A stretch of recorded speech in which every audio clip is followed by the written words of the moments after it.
MLA ticket Congress అధిష్టానం మీకు ఇవ్వడానికి మీకున్న అర్హతలేంటి సార్? ఒక మహానాయకుడు బండారు దత్తాత్రేయ పైన గెలవాలంటే ఎవరు కూడా ముందుకు రాలే కాంటెస్ట్ చేయడానికి. అద్భుతం అన్నారు నేను గెలిచి. మెరక్కిల్ చంద్రబాబు ముఖ్యమంత్రి ఉన్నప్పుడు కూడా ఎన్నో ఉద్యమాలు చేసి పోలీస్ స్టేషన్లు అరెస్టులు అన్ని జరిగింది. ఇవాళ ఉన్న ఒక నాయకుని ఇందిరాగాంధీతో దిగిన ఫోటో చూపించాను. బీఆర్ఎస్ నుంచి సస్పెన్షన్ కు గురైన కల్వకుంట్ల కవిత ఉప ఎన్నిక బరిలోకి దిగబోతున్నారు. ఆమె నుంచి వచ్చే గట్టి పోటీని మీరు ఎలా ఎదుర్కొంటారు? ఆమె కాంటెస్ట్ చేయడం చేసుకో, మేము ఎవరిని క్రిటిసైజ్ చేయడానికి మాట్లాడుతాం. దత్తాత్రేయ గారి వంటి సీనియర్ లీడర్ మీదే గెలిచాను కవిత ఓ లెక్క అంటారా? ఇప్పుడు ఈ జూబ్లీహిల్స్ ఉప ఎన్నిక రేస్ లో నవీన్ కుమార్ యాదవ్, సిఎన్ రెడ్డి, బొంతు రామ్మోహన్ వంటి వారి పేర్లు కూడా వినిపిస్తూ ఉన్నాయి. ఎంఐఎం వాళ్ళు ఎంబండి, 8 మంది ఎమ్మెల్యేలు వాళ్ళు ఎంబండి, 50 మంది కార్పొరేటర్, 60 మంది కార్పొరేటర్ వాళ్ళు ఎంబండి. ముస్లింలు లేరు మా ఎంబడి. అంజన్ కుమార్ సింగల్ హ్యాండెడ్ 4 ఎమ్మెల్యేలు గెలవచ్చు ఆ ఓట్లతో. బట్ ఇప్పుడు అంతా కూడా డబ్బులతో నడుస్తున్న రాజకీయం. జూబ్లీహిల్స్ నుంచి గెలవడం అనేది చిన్న విషయమా? ఎవరన్నా నా ఎంత సీనియర్ ఉన్నారా అంటే పార్టీలో ఏది వదలకుండా ఎక్కడ పోకుండా ఉన్న వ్యక్తి అంజన్ కుమార్ యాదవ్. డంకా మీద చెప్పండి, నాకు టికెట్ ఇస్తే పార్టీ టికెట్ ఇచ్చుకున్నట్టు. మీ మీద ప్రత్యర్థులుగా ఎన్నికల్లో నిలబడబోయేది మహిళలే అనే వార్తలు అయితే వినిపిస్తున్నాయి. బలంగా మాధవీలత పేరు వినిపిస్తోంది, సునీత మాగంటి పేరు వినిపిస్తోంది. జూబ్లీహిల్స్ సీట్ వచ్చి గెలిచిన తర్వాత మీకు మంత్రి పదవి వచ్చే అవకాశం ఉంటుందంటారా? అంజన్ కుమార్ యాదవ్ యోగదానం కాంగ్రెస్ పార్టీకి, మా కుటుంబం యోగదానం చాలా ఉంది. అందరికీ నమస్కారం, నేను Swaroopa Potlapalli. Welcome to Suman TV. BRS sitting MLA Maganti Gopinath అకాల మరణంతో జూబ్లీహిల్స్ ఉప ఎన్నిక అనివార్యంగా మారింది. అయితే టీపీసీసీ ఖచ్చితంగా ఒక బీసీ లీడర్ కి టికెట్ ఇవ్వాలని ఆలోచిస్తుండడంతో అనేక మంది కాంగ్రెస్ లీడర్స్ ఈ రేస్ లో ఉన్నారు. ఇటీవలే బీఆర్ఎస్ నుంచి సస్పెన్షన్ కు గురైన కల్వకుంట్ల కవిత కూడా జూబ్లీహిల్స్ ఉప ఎన్నికల బరిలో తెలంగాణ జాగృతి తరఫున దిగే అవకాశాలు ఉన్నాయి అనే వార్తలు ఊపందుకున్నాయి. అయితే కాంగ్రెస్ తరఫున ఈ జూబ్లీహిల్స్ సీట్ నాదేనంటున్నారు మాజీ MP, TPCC working president Anjan Kumar Yadav గారు. ఆయనతో మాట్లాడి ఈరోజు జూబ్లీహిల్స్ ఉప ఎన్నిక గురించి అనేక విషయాలు తెలుసుకుందాం. సరే, నమస్తే. నమస్కారం. జూబ్లీహిల్స్ టికెట్ తెచ్చుకుంటాను, గెలిచి మంత్రినై చూపిస్తాను అని మీరు చాలా ధైర్యంగా, భరోసాగా చెప్తున్నారు. అసలు జూబ్లీహిల్స్ ఎమ్మెల్యే టికెట్ కాంగ్రెస్ అధిష్టానం మీకు ఇవ్వడానికి మీకున్న అర్హతలేంటి సార్? అంత భరోసాగా ఎందుకు చెప్తున్నానంటే అక్కడ అభివృద్ధి కార్యక్రమం చాలా చేసి ఉన్నాను. 2 పర్యాలు ఎంపీగా ఉన్నా సికింద్రాబాద్. యూపీఏ 1, యూపీఏ 2లో రెండు సార్లు నేను ప్రాతినిధ్యం వహించిన కదా సికింద్రాబాద్ ఎంపీగా. అందులో భాగంగా ఈ నా 7 నియోజకవర్గాల్లో జూబ్లీహిల్స్ కూడా ఒకటే. అందుకోసం ఆడ అభివృద్ధి కార్యక్రమం చాలా చేసిన. ఇది అనివార్య కారణాల ఎలక్షన్ వచ్చింది. స్వర్గీయ గోపీనాథ్ గారు అకాల మరణం జరగడం, బై ఎలక్షన్ రావడం జరిగింది. అందుకోసం నేను ఇప్పుడు అక్కడి నుంచి పోటీ చేయాలని అనుకుంటున్నా. ఈసీలలో నేను అంచెల యువజన కాంగ్రెస్ నుంచి ప్రస్థానమైన రాజకీయ జీవితం, యువజన కాంగ్రెస్ నగర అధ్యక్షుడిగా, యువజన కాంగ్రెస్ రాష్ట్ర వర్కింగ్ ప్రెసిడెంట్గా, వైస్ ప్రెసిడెంట్గా అన్ని యువజన కాంగ్రెస్లో అయిపోయింది. మళ్ళీ నగర కాంగ్రెస్ అధ్యక్షుడిగా ఉన్నా 2 సార్లు. జంట నగరాలకు అధ్యక్షునిగా ఉన్నా. నగర కాంగ్రెస్ అధ్యక్షుడినే పార్లమెంట్ మెంబర్గా కావడం జరిగింది. అనేక ఉద్యమాలు చేసిన. జంట నగరాలకు మంచినీళ్ళు కృష్ణ 1, కృష్ణ 2 పేస్టులు రావడంలో మా పాత్ర కూడా, మా నగర కాంగ్రెస్ పాత్ర చాలా ముఖ్యంగా ఉండే. కాలుకుండల ప్రదర్శనలు, అనేక ఉద్యమాలు, పెట్రోల్ ధరలు పెంచితే, డీజిల్ ధరలు వస్తే, అదే ఎడ్ల బండ్ల ర్యాలీలు, అనేక ర్యాలీలు, నిరంతరం ఉద్యమాలు చేస్తూ ఉంటాయి. అప్పుడే ప్రజలలో ఉండి ఒక మహానాయకుడు బండారు దత్తాత్రేయ పైన గెలవాలంటే ఎవరు కూడా ముందుకు రాలే కాంటెస్ట్ చేయడానికి. ఆ రోజు మీరు అన్నట్టు అందరూ ఎంతమంది సీనియర్ నాయకులను అడిగితే మేము ఎవరు పోటీ చేయము, అమ్మ బండారు దత్తాత్రేయ అయిన ముంగళ మేము నిలబడలేము, నెగ్గలేమని. ఆ సీట్లు కాంగ్రెస్ పార్టీ నాగేందర్కి ఇచ్చింది. ఆ రోజు మీరు ఇప్పుడు అన్నారు కదా, నాగేందర్కి ఇస్తే నాకు ఓడిపోయేది ఇచ్చిర్రు అని చెప్పారు. నాకు ఆసిఫ్ నగర్ ఇచ్చారు. ఆసిఫ్ నగర్ అంటుండే, నాంపల్లి కాన్స్టిట్యున్సీని అప్పుడు ఆసిఫ్ నగర్ అంటుండే. ఆ సీటు నాకు ఇచ్చారు. ఎంపీ సీటు నాగేందర్కి ఇచ్చారు. నాకొద్దు ఇదని ఇడిచేసి వెళ్ళిపోయాడు. నేను ఇడిచేసి బీజేపీ టీడీపీ అలయన్స్లో టికెట్ తెచ్చుకోండి. తెచ్చుకొని ఆయన కాడకంటే చేసి నేను ఆసిఫ్ నగర్కి నేను చేయన్నా. నాకు ఏఐసిసి నుంచి పిలుపు వచ్చింది, మన నేషనల్ పార్టీది.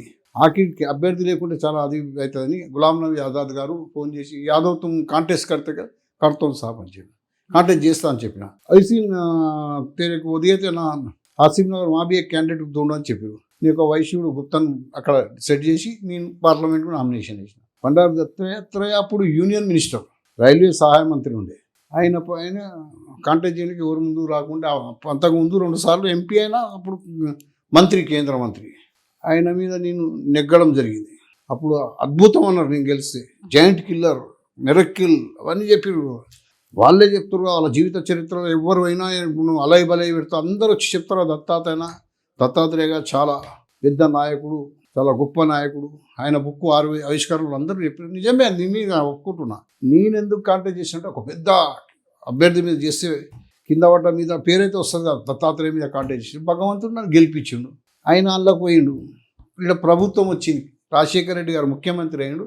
మళ్ళీ ఆడ రిజైన్ చేసి వచ్చి నాగేందర్ రూలింగ్ పార్టీకి రావాలని అట్లా ఇవ్వకుంటూ వచ్చింది. నేను ఎందుకంటే నేను నగరంలో ఎప్పుడు కూడా కష్టకాలంలో ఒక మనిషి లేవు, ఒక మనిషి కాంగ్రెస్ చచ్చిపోయిందని ఉన్నదేడని అన్న రోజులలో కూడా నేను ఆ రోజులలో వాళ్ళకి జవాబు ఏమి ఇచ్చిన సిటీగా, సముద్రం ఎప్పుడు ఎండిపోదు, ఎండిపోయేటి ఏంటి కుంటలు, బావులు, చెరువులు. కాంగ్రెస్ పార్టీ సముద్రం అని చెప్పిన, పవర్లో లేనప్పుడు చెప్పిన మాట. పవర్ వచ్చినాక చాలామంది వస్తారు సరదాపరు. కష్టకాలంలో ఒక టీ కప్ చాయ్ ఇచ్చిన అది తాగిపించినా గుర్తుంచుకోవాలి. మంచిగా ఉన్నప్పుడు బంగారు తల్లంలో ఇచ్చి మిఠాయిలు, డ్రై ఫ్రూట్లు ఇస్తే కాదు, కష్టకాలంలో ఇచ్చిన డికాషన్ తాగిపించినా చాలా గొప్ప వ్యక్తి. అట్లాసుంటి ఇదే స్థానంలో ఉండి ఎన్నో అడదొడుకులు ఎదుర్కొన్నా. First youth Congress president, city Congress ఉన్నప్పుడు అప్పుడు చంద్రబాబు ముఖ్యమంత్రి ఉన్నప్పుడు కూడా ఎన్నో ఉద్యమాలు చేసి పోలీస్ స్టేషన్లు, అరెస్టులు అన్నీ జరిగినాయి. అప్పుడైంది. ఆ తర్వాత తెలంగాణ ఉద్యమం వచ్చిన తర్వాత ఈ 11 సంవత్సరాలు మొన్న మేము ఇక్కడ నుండి మేమందరం, నేను మా ఫ్యామిలీ అంతా స్ట్రగుల్ చేసినాం కదా. అప్పుడు ఎవరు లేరు, ఒక్క మంత్రి, ఒక్క మనిషి. కాంగ్రెస్ అంటే కాంగ్రెస్ ఎక్కడ ఉంది ఇట్లా కామెంట్ చేస్తున్నాయి. అంజన్ కుమార్ పని లేనట్టుంది, కాంగ్రెస్ ఇక పట్టుకొని వెళ్ళిపోవాలి. అదండి నేనన్నా, మనతో ఏ మంచి అయినా చెడైనా ఏదన్నా మేము కాంగ్రెస్ పార్టీ, మేము గాంధీ ఫ్యామిలీకి లాయలిస్ట్గా. నాకు ఫస్ట్ టైం ఇచ్చింది సోనియా గాంధీ టికెటు, రాజీవ్ గాంధీ, ఇందిరాగాంధీ కాడికించి నేను వాళ్ళతో స్పాట్ నా ఫోటోలు ఉన్నాయి, వాళ్ళతో అన్నీ ఉన్నాయి. వాళ్ళ ఉన్న ఒక్క నాయకుని ఇందిరాగాంధీతో దిగిన ఫోటో చూపించమండి అంటే హిస్టరీ గురించి చెప్తున్నా నేను. అది నాది. మీరు చూస్తున్న అందరు నాయకులు ఉన్నాయి, దేశంలో ఉన్న ప్రతిపక్ష ప్రముఖులది, వారందరి మనల్ని పొందినాం. ఓబీసీ సెక్రటరీ ఉంటాయి అఖిల భారతదేశానికి. ఆ తర్వాత ఇప్పుడు ఫస్ట్ వర్కింగ్ ప్రెసిడెంట్గా ఎన్నో అదొడుకులు ఎదుర్కొని రాజకీయంలో మేము ఎదుర్కొంటూ వచ్చినాం. ఫస్ట్ నేను ఎంపీ అయినా, సీదా నగర అధ్యక్షుడి నుంచి ఎంపీ కాంటాక్ట్ చేసిన అంటే ఎవరు లేకుండా పిలుపు, భగవంతుడి ఆహ్వానం వచ్చింది. ఇప్పుడు మాగంటి గారు ఇటు భగవంతుడి ఆహ్వానిస్తున్నట్టున్నాను పిలుపు. ఎందుకంటే మీ సామాజిక వర్గంలో మంత్రి లేరు, నగరంలో ఒక ఎమ్మెల్యే లేరు, 29లో ఒక్కరు 20 అనివార్య కాలంలో ఎవరైనా గెలిస్తేనంటే అంజన్ కుమార్ యాదవ్ వీక్ ఉండనొచ్చు. అంజన్ కుమార్ యాదవ్ వీక్ లేడు. కొన్ని సామాజిక వర్గాలు కాంగ్రెస్తో లేకుండే, ఇప్పుడు పవర్ వచ్చింది, అందరు వస్తున్నారు. కష్టకాలంలో నాకు కూడా చాలామంది ఆఫర్లు చేసారు. ఏమున్నది ఆడ వచ్చేసేయి మా దగ్గరికి, ఏమి అన్ని విధాలు చూసుకుంటాం. నేనన్నా అది కాదు, ఎన్ని రోజులు బతికినామని కాదు, ఎట్లా బతికినాం. జర్నీల మీదకేం పడదు, పర్వతాల మీదకేం పడవు, కానీ మనిషి నజర్లకేం పడదు అని చెప్పిన. ఈయనే ఉంటా, సస్తా బతుకుతా ఈయనే. నాకు కరోనాలో వెంటిలేటర్ మీదకి వచ్చిన కరోనాలో అది ఒక అద్భుతం అని చెప్పి డాక్టర్లు, నువ్వు బతికినావు అంటే మాకే నమ్మకం లేదని డాక్టర్లు అందరూ చెప్పారు. అది ఏదో ఒక దేవుని ఆశీర్వాదం ఉంది, ప్రజల ఆశీర్వాదం ఉండని బతికి వచ్చిన. మళ్ళా నా మీద ఈడీ కేసు పెట్టారు, కాంగ్రెస్ పార్టీకి ఒక చందా ఇచ్చినామని. నేషనల్ హెరాల్డ్ పేపర్ నర్సింగ్ సోనియా గాంధీ వాళ్ళందరూ దాని మీద పిలిచి నానా ఇబ్బందులు పెట్టారు మాకు ఢిల్లీలో ఈడీ వాళ్ళు. నేను అసలు అంజన్ కుమార్ యాదవ్ ఏ ల్యాండ్ గ్రాబింగ్ ఏ ఇళ్ళన్నా ఇప్పుడు నిన్న అంజన్ కుమార్ యాదవ్ ఎవరిని దోచుకుంటూ ఏం చేసిండు ఏ వెళ్ళలేదు. ఒక్క మచ్చలేని నాయకునిగా మేము అంటే, ఎందుకంటే శాశ్వతం కాదు, మన జీవితం శాశ్వతం కాదు. 1000 ఏళ్ళు బతకనికే రాలేదు. ఇప్పటికి ఇంచుమించు 64-65కి వచ్చినాము. ఉన్న జీవితం కూడా మంచిగా ఉండాలి, తరతరాలు యాద ఉండాలి. మళ్ళీ ఈ జన్మ ఉందో లేదో కానీ పేరైతే ఉండాలి కదా. ప్రజల సేవ చేసేందుకు జీవులీస్ కాంటెస్ట్ చేయడానికి ముఖ్య కారణం ప్రజల సేవ చేసి ఇంకా భగవంతుడు బతికించినందుకు. అందరు అన్నారు అయిపోయాడు, బ్రేకింగ్ వచ్చింది, అంజన్ కుమార్ యాదవ్ ఇక లేడు అన్న బ్రేకింగ్ కూడా వచ్చింది. అంత స్థాయికి మళ్ళీ తెచ్చి మళ్ళీ బతికించిండంటే ఏదో ఇంకా సేవ చేయాలని ప్రజలకు భగవంతుడు బతికించాడు, అమ్మవారు బతికించిందని అనుకుంటున్నాను. సార్, మీరు కాంగ్రెస్ ఎంపీగా సికింద్రాబాద్ నుంచి 2 సార్లు గెలిచారు. సికింద్రాబాద్ పార్లమెంట్ నియోజకవర్గంలో 7 అసెంబ్లీ నియోజకవర్గాలు ఉన్నాయి. అందులో జూబ్లీ హిల్స్ ఒకటి. జూబ్లీ హిల్స్ అభివృద్ధిలో మీది కీలక పాత్ర. అయితే ఇప్పుడు ఈక్వేషన్స్ మారాయి.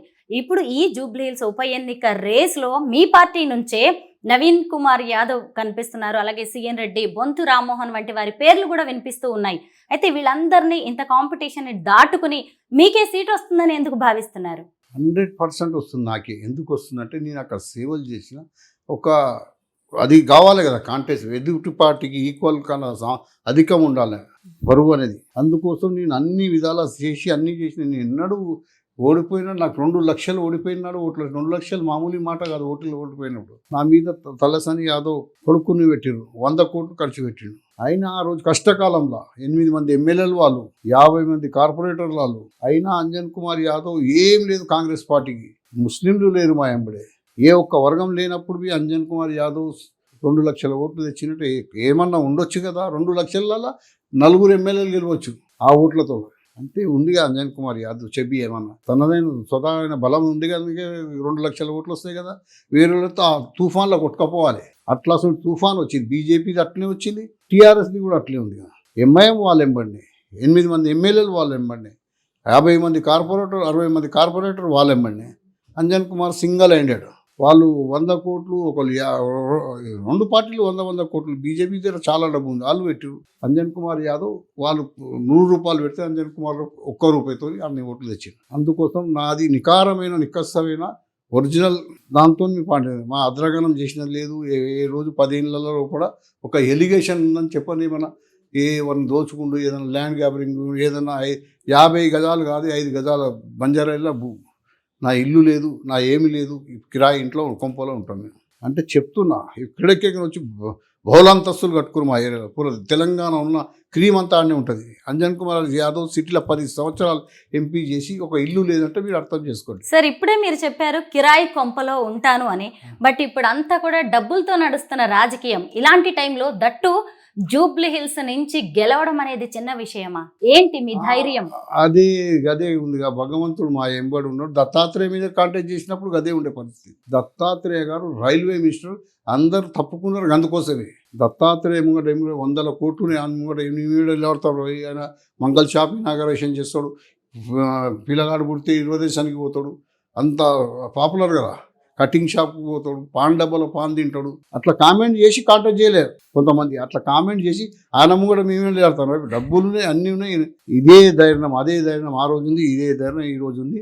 ఇప్పుడు అందుకోసం కాంటాక్ట్ చేస్తాను. కిరాయి కంపంలో ఉండడం మీరు అన్నది నిజమే. భగవంతుడు ఉన్నాడు, భగవంతుడు ఉన్నప్పుడు అన్ని ఆయన సదురుకుపోతాయి. అసలు ఒకప్పుడు కాంగ్రెస్ పార్టీ అంటేనే వర్గపోరు, అంతర్గత కలహాలకి కేర్ ఆఫ్ అడ్రస్ గా చెప్పుకునేవారు.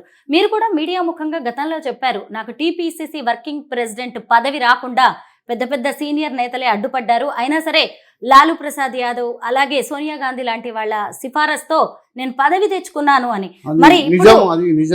మరి అలాంటప్పుడు మీకు ఇప్పుడు ఈ టికెట్ రానిస్తారా? లాలూ ప్రసాద్ యాదవ్, సోనియా గాంధీ మంచి సత్సంబంధాలు ఉన్నాయి. సోనియా గాంధీకి భారతదేశ కోడలని, ఇవాళ రాహుల్ గాంధీకి అందరికీ అలా ఫ్యామిలీ అండగా ఉంది. ఈరోజు ఇండియా కూటమిలో అఖిలేష్ యాదవ్ కూడా అలా అన్నారు. మేమందరూ మీ పార్టీ మంచి కుర్రోడు, మంచి మనిషి, వాడిని అకామ్ చేయండి, సీట్ ఇచ్చేటప్పుడు అదే అన్నాడు.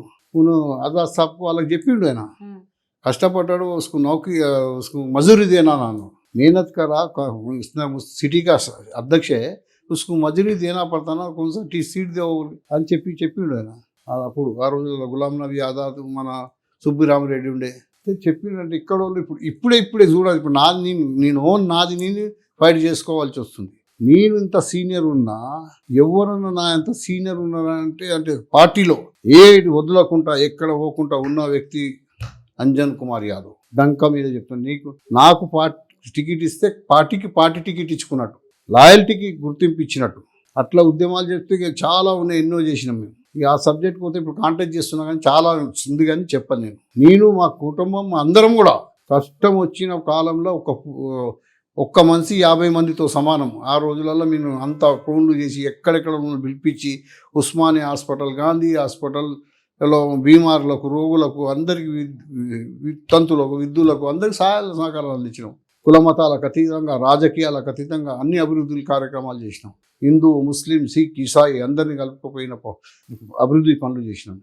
ఇదే ఇక్కడ ఉంటే నేను అందరికీ ఎన్ని వేళలు అవైలబుల్ ఉంటాయి. తిరుపతి లెటర్, రైల్వే లెటర్, ఈక్విలేటర్, ఏ సీఎం రిలీఫ్ ఫండ్ అన్నీ కూడా మేము ఇస్తున్నాం. రాజశేఖర రెడ్డి గారు ఉన్నన్ని రోజులు 108, 109 నా దాంట్లో అంబులెన్స్ అన్ని హాస్పిటల్లోకి ఇచ్చినాం. గుళ్ళకు గోపురాలకు కాకుండా అభివృద్ధి పనులు, ఐమాస్ లైట్లు, పవర్ బోర్లు, ఆటో స్థలాలు, లైబ్రరీలు, underground drainage system, community హాళ్ళు.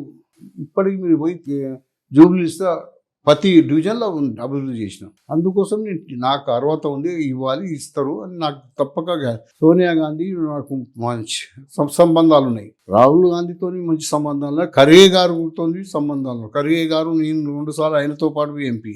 Venugopal KC Venugopal ఆయనవి నాయంబడి ఎంపీ ఉండే. సమకాలీన మేము ఖర్గే గారు పెద్ద, వీళ్ళంతా నాయంబడి ఎంపీలో ఉండే. యోగి ఆదిత్యనాథ్ బి మా ఎంబడే ఉండే. అట్లా దేశంలో ఉన్న నాయకులందరితో నేను ఎంపీ మెంబర్ ఆఫ్ పార్లమెంట్గా ఉండే కదా నేను. అందుకోసం టికెట్ రావాలి, గెలవాలంటే అంజన్ కుమార్ యాదవ్ ప్రజలే అంటారు. నేను కోరుకుంటాను, ప్రజలు కోరుకుంటున్నాను. బీఆర్ఎస్ నుంచి సస్పెన్షన్ కు గురైన కల్వకుంట్ల కవిత జూబ్లీహిల్స్ ఉప ఎన్నిక బరిలోకి దిగబోతున్నారు. అది కూడా తెలంగాణ జాగృతి తరఫున అని అంటున్నారు. అయితే ఆమె మాజీ ఎంపీ, కేసీఆర్ గారి కూతురు, అలాగే మాజీ ఎమ్మెల్సీ కూడా. ఆమె కూడా ప్రజల్లో బాగా ప్రజాదరణ ఉంది. ఆమె నుంచి వచ్చే గట్టి పోటీని మీరు ఎలా ఎదుర్కొంటారు? ఇగో ఆమె ఏది ఎంపీ ఉన్నది ఇక్కడ నుంచి కాదు, ఎమ్మెల్సీ ఉన్నది ఇక్కడ నుంచి కాదు, జాగృతి ఉన్నది సిటీలో జాగృతి ఉండదు, అక్కడ ఎక్కడ ఉన్నది. ఇక బతుకమ్మ తరతరాల నుంచి ఆడతారు. జాగృతి ముఖ్య ఉద్దేశం ఏంది? బతుకమ్మనే కదా. బతుకమ్మ తాత ముత్తాతల నుంచి అందరూ స్వచ్ఛమైన బతుకమ్మ ఆ రోజులలో. నేను చిన్నగా ఉన్నప్పుడు మా తల్లిదండ్రులు ఎంబడు తల్లిదండ్రులు తండ్రి రాడు కదా బతుకమ్మ ఎంబడి, పిల్లలు చిల్లమ్మ అమ్మ ఎంబడి పోతాం కదా చెరువులో ఏనికే బతుకమ్మ.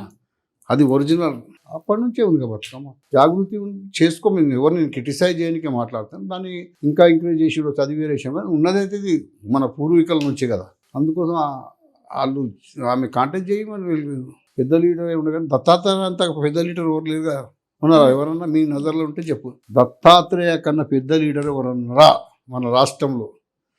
ఆయన హర్యానా, హిమాచల్ ప్రదేశ్ గవర్నర్గా ఉండే, రాష్ట్ర బీజేపీ అధ్యక్షుడు ఉన్నప్పుడు ఆయన మీద తెలంగాణ రాష్ట్రంలోనే భారీ మెజార్టీతో గెలిచిన వ్యక్తి దేశంలో, రాష్ట్రంలో. దత్తాత్రేయ గారి వంటి సీనియర్ లీడర్ మీదే గెలిచాను, కవిత ఓ లెక్క అంటారా? అది మీరు తెలుసుకోవాలి. దాంట్లో పోలిక చేసుకొని చూసుకోవాలి మీరు. దత్తాత్రేయ గారు చాలా మహానాయకుడు. ఏ మాట, అన్ని వర్గాలు, అని కులాలకు అతీతంగా, పార్టీలకు అతీతంగా, రాజకీయాలకు అతీతంగా అందరూ కూడా ఆయనకు అభిమానిస్తారు, అభినందిస్తారు, అన్నీ చేసిడు. ఆయన ఆవిష్కరణకు వస్తారు, ఆయన అలయ పెడతాడు, మళ్ళీ పెడుతున్నాడు. అన్ని పార్టీలలో వస్తారు కదమ్మా, అందరి మనలో పొందింది కదా. ఆయన మీద గెలిచినట్టే నా మీద ఎంతమంది అభిమానం ఉందో అది అర్థం చేసుకోరు మీరు. కయ్యానికైనా వియ్యానికైనా సమ ఉజ్జి ఉండాలి అంటారు. అయితే కాంగ్రెస్ నుంచి జూబ్లీహిల్స్ అభ్యర్థిని నేనే అని మీరు అంటున్నారు. తీరా ఇటు చూస్తే ఒక మహిళా లీడర్ కవిత కనిపిస్తున్నారు. బీజేపీ నుంచి మాధవిలత పేరు వినిపిస్తోంది. బీఆర్ఎస్ నుంచి సునీత మాగంటి పేరు వినిపిస్తోంది. అంటే మొత్తానికి మీ మీద ప్రత్యర్థులుగా ఎన్నికల్లో నిలబడబోయేది మహిళలే అనే వార్తలు అయితే వినిపిస్తున్నాయి బలంగా. దీని మీద మీరేమంటారు? నేను స్వాగతిస్తాము. మంచిగా రావాలి, మహిళలు కూడా రావాలి, కాదని కాదు, అందరు రావాలి. చనిపోయింది మహిళ కాదు కదా, గోపీనాథ్ గారు ఆయనతో పరిచయం మంచి మనిషి ఉండే, నాకు స్నేహితుడే, అట్లేం లేదు. ఎలక్షన్ అప్పుడే పార్టీ, తర్వాత అందరికి మేము కలిసి మంచి వ్యక్తి ఉండే. కానీ గోపీనాథ్ గారికి వారసునిగా మహిళ రావద్దు, వారసునిగా వ్యక్తి కావాలి. జూబ్లీహిల్స్ ఉప ఎన్నిక అనగానే ఇప్పుడు కొత్త ఇంట్రెస్టింగ్ విషయం బాగా వైరల్ అవుతుంది, మీ దృష్టికి కూడా వచ్చి ఉండొచ్చు. ముఖ్యంగా బీఆర్ఎస్ నుంచి ఎమ్మెల్యేగా గెలిచి మళ్ళీ కాంగ్రెస్ బీఫామ్ మీద ఎంపీగా కంటెస్ట్ చేసిన దానం నాగేందర్ గారు ఒకవేళ అనర్హత వేటు అనేది పడితే మళ్ళీ తన పదవి, తన ఎమ్మెల్యే గిరిపోయే అవకాశం ఉంది కాబట్టి రాజీనామా చేసి జూబ్లీహిల్స్ ఉప ఎన్నికల్లో పోటీ చేయబోతున్నారు కాంగ్రెస్ నుంచి అని అంటున్నారు. దీని మీద మీరేమంటారు? కాబోయే దాని గురించి మనం చెప్పలేదు. ఇప్పుడు రిజైన్ చేయలే, సస్పెండ్ కాలే, ఇవన్నీ కాలే. అది వచ్చినప్పుడు అయినప్పుడు మనం చూద్దాం. కాంగ్రెస్కు క్యాండిడేట్ లేక అంత వీక్ ఏం లేదు. ఎవరో తెచ్చి ఎక్కడో ఏమేమో చేసి పెట్టుకునేంత లేదు. చాలా బలమైన పార్టీ అయిపోయింది కదా ఇప్పుడు మాది. అందుకోసం ఇవన్నీ సస్పెండ్ అయినాక మళ్ళీ వచ్చి మళ్ళీ అప్పటి వరకు ఎలక్షన్ రొకాంచి పెడతారా ఎవరన్నా? ఇప్పుడు నెలకు వారం 10 రోజుల్లో నోటిఫికేషన్ వచ్చే అవకాశం కనిపిస్తుంది బీఆర్ ఎలక్షన్తో పాటు. అట్లా అంటే అప్పుడు వస్తే ఎవరు అదృష్టాన్ని అయితే ఎవరు గుంజుకోలేదు, ఇది పక్కా. జూబ్లీ హిల్స్ సీట్ వచ్చి గెలిచిన తర్వాత మీకు మంత్రి పదవి వచ్చే అవకాశం ఉంటుందంటారా? 100% ఉండాలి, ఉంటుంది. ఎందుకంటే ఈ రాష్ట్రంలో ఎప్పుడు ప్రభుత్వం మెరిచిన మా యాదవ సామాజిక వర్గం నుంచి ఒక యాదవ్ మంత్రిగా ఉంటుంది సిటీ నుంచి. ఈ చరిత్ర ఎన్టీ రామారావు గారు కానీ, జలగం వెంకటరావు గారి నుంచి కానీ, బ్రహ్మానంద రెడ్డి గారి నుంచి కానీ, లక్ష్మీనారాయణ యాదవ్ గారు కానీ, రామకృష్ణుడు, కృష్ణా యాదవ్, ఒక ప్రభుత్వం రామ్దేవ్ ఉంటుంది చెన్నారెడ్డి గవర్నమెంట్లో, వైఎస్ఆర్ గవర్నమెంట్లో పార్థసారథి గారు, రఘువీరారెడ్డి గారు, మొన్న పోయిన ప్రభుత్వంలో తలసాని శ్రీనివాస్ యాదవ్ గారు, అంతకుముందు కృష్ణ యాదవ్ గారు, రామ్దేవ్ అనేటైనా ఉండే యాదవ్, అట్లా కొమ్ము పాపయ్య యాదవ్, చాలా ఒక యాదవ్ అట్లా అయితే సామాజిక వర్గం పాపులేషన్ బట్టి ఇంకా ఉండాలి. ఇవాళ రేపు మా ప్రియతమ నాయకుడు రాహుల్ గాంధీ గారు జిన్కా జిత్న ఆబాది ఉన్కా ఇస్సేదారి అనుకున్నాం. మళ్ళీ ఆబాది పెద్దగా ఉంది, ఇస్సేదారి ఉండాలి కదా న్యాయంగా, అవునా కదా. ఇప్పుడు జడ్జి మంచి చెట్టుడు ఏమైనా చేసి ప్రమాణం చేస్తాడు, దైవ సాక్షిగా ప్రమాణం చేస్తాము. ఈ ప్రమాణం జడ్జిమెంట్ ఇది ఒక జడ్జిమెంట్. రాజీవ్ గాంధీ గారు 4500 కిలోమీటర్ కన్యాకుమారి నుంచి కాశ్మీర్ వరకు పాదయాత్ర చేసాడు. ఆయనకి ఏం తక్కువ ఉంది? ఆయన లగ్జరీ, ప్రపంచంలో లేని లగ్జరీతో బతకొచ్చు. ఎండనక వాననక తుఫాన్లు వడగండ్ల వానలు పడ్డ పాదయాత్ర చేసి తిరిగిండు. ఎందుకోసం? ఈ దేశ ప్రజల గురించి. వాళ్ళ నాయనను, నాయనమ్మను, అమ్మను నానా ఇబ్బందులు, నానా మాటలు చెప్తున్న ఈ బీజేపీ వాళ్ళు, ఆర్ఎస్ఎస్ వాళ్ళు తిట్టినా లెక్క చేయకుండా పట్టుబట్టుల విక్రమార్కులాగా తిరుగుతున్నారు. ఆయన ఎందుకోసం? నిజంగా కూడా ఆయన స్వార్థం ఉంది. ప్రధానమంత్రి కావాలంటే ఎప్పుడో అవుతుండే ఆయన ప్రధానమంత్రి. మేము కూడా ఆయన అడుగుజాడలు, ఆయన అండగా ఉండడానికి మేము గట్టిగా నిలబడ్డాము. మేము అండగా ఉండేపటికే సిటీలో ఇలా మళ్ళీ వచ్చిర్రు, అంత ప్రభుత్వం వచ్చింది. నేను ఆయన పారిపోతుంటే సిటీలో ఒక్కళ్ళు లేకుండా పోతుండే. ఒక్కళ్ళు లేనిపోయినప్పుడు ఏమవుతుండే? ఇంకా మనోబలం దెబ్బతింది, అందరు వెళ్ళిపోతుండే కదా. అంజన్ కుమార్ యాదవ్ యోగదానం కాంగ్రెస్ పార్టీకి, మా కుటుంబం యోగదానం చాలా ఉంది. అందుకోసం నాకు గట్టి నమ్మకం ఉంది. మేము సోనియా గాంధీది నేను పోయి ఢిల్లీలో ఉంటే నాకు ఎప్పుడైనా పిలిచి మాట్లాడే కెపాసిటీ ఉంది అంజన్ కుమార్ యాదవ్. ఎవరన్నా Anjan Kumar Yadav south India I know him అంటుంది.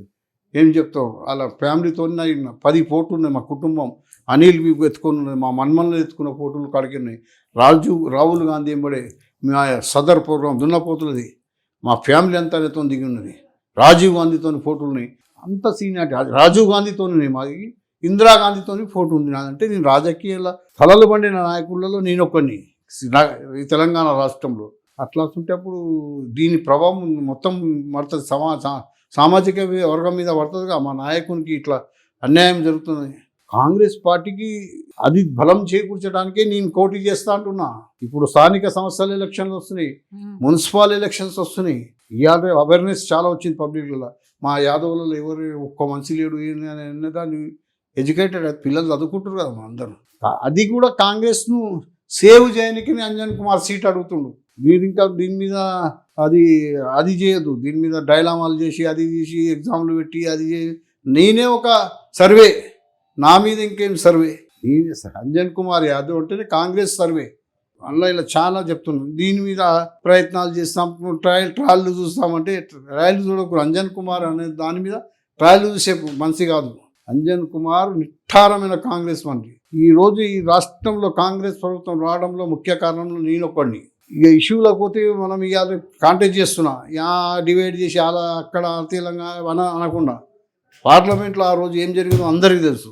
అంజన్ కుమార్ యాదవ్ అన్నప్పుడు నానా ఇబ్బందులు పడి, నానా పాదాల మీద మంది సాక్షాత్ దండవాతాలు చేసి తెచ్చిన తెలంగాణ.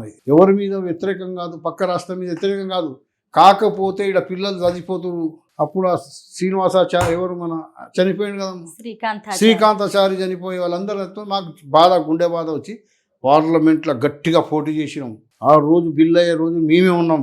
మాకున్నది ఇప్పుడు ఉన్నోళ్ళదంటే ఎవరున్నారు చెప్పు? అది ఒక్కటి నాకు సన్మానం చేస్తుంది మీరా కుమారి, తెలంగాణ కూడా అప్పుడు తీసేయమ్మా. దిస్ ఇస్ అంజన్ కుమార్ యాదవ్, మీరా కుమార్, మాణిక్రావు ఠాకరే. ఇప్పుడు ఆమెనే స్పీకర్ ఉండే ఆ రోజు పార్లమెంట్లో. నువ్వు చేసిన పోరాటం అని సన్మానం చేసింది. ఇది నా చరిత్ర. నా చరిత్ర ముంగట నువ్వు ఎవరో వచ్చి చేస్తున్నారు ఎట్లా అనుకుంటూ టికెట్ అని అంటే ఇది ఉంది. నాకు అసలు అందరూ యునానిమస్గా ఇవ్వాలి. కేసీఆర్కి అడిగితే చెప్తాడు KCR, Anjan Kumar Yadav who is he, what is he? KCR KTR Harish Rao వాళ్ళ అంతరాత్మ చెప్తుంది అంజన్ కుమార్ యాదవ్ ఏం చేసినది. నాన్నైతే ఎంపీగా కూడా నా ముంగడ అభ్యర్థి పెట్టొద్దు, అంత స్ట్రగుల్ చేసిన అభ్యర్థిని నేను, అంత చేయాలి, నాకు గౌరవం, అంత గౌరవం ఇవ్వాలి రాష్ట్ర ప్రభుత్వం.